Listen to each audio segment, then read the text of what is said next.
Donc ce matin avait lieu une action sur la vérification de l'origine des viandes et notamment dans les restaurants de type collectif où il était important d'aller voir l'origine et comment on mettait en avant les différentes viandes dans ces supermarchés, enfin ces supermarchés de la restauration on va dire. Et donc force est de croire que la viande étrangère soit elle est meilleure, soit elle est moins chère, mais toujours est-il qu'aujourd'hui des habitudes ont été prises avec une viande française qui devient minoritaire, y compris dans nos zones rurales. Donc on est très inquiet. Donc c'est pour ça aussi qu'on a voulu aussi aller à la source. Donc nous sommes rendus à Promocage pour discuter avec la directrice sur l'origine des viandes et comment ça s'organisait en fonction du client. Donc si on a un message à faire passer, c'est que l'ensemble de la clientèle de nos restaurants mayennais et a priori mayonnaise à 90 ou 95%, ça veut dire tous que s'ils ont un pouvoir d'achat, ils ont un travail local.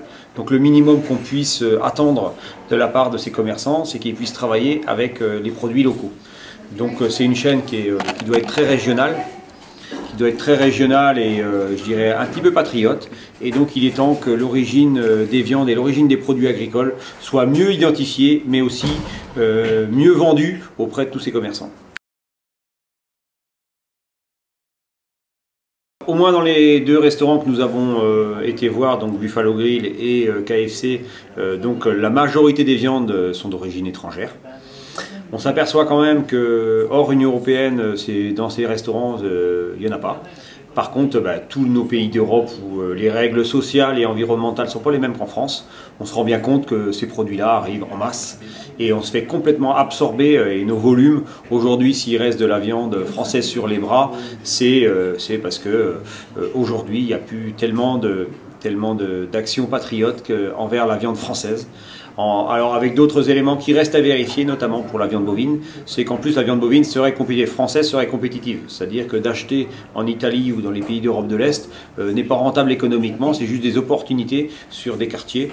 Donc ça nous inquiète un petit peu, y compris sur le rôle qu'ont les abattoirs en matière de contractualisation. Donc on a un vrai travail de fond, de vérification quand même, à faire, mais aussi un travail de fond sur comment mieux contractualiser pour qu'on puisse fournir aux meilleures périodes de l'année, notamment sur les quartiers arrière de bœuf, de la viande d'origine française.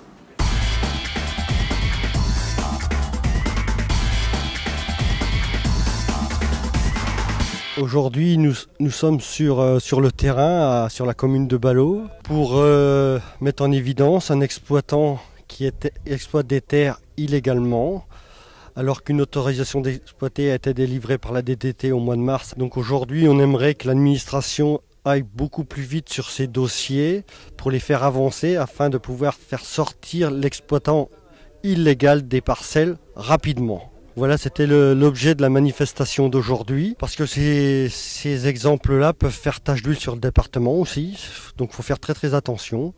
Il y a un schéma des structures, il doit être respecté par tout le monde. Donc on soutient l'agriculteur qui a reçu l'autorisation, car on estime que aujourd'hui, après, c'est le schéma directeur départemental qui décidera qui est favorable à cet agrandissement.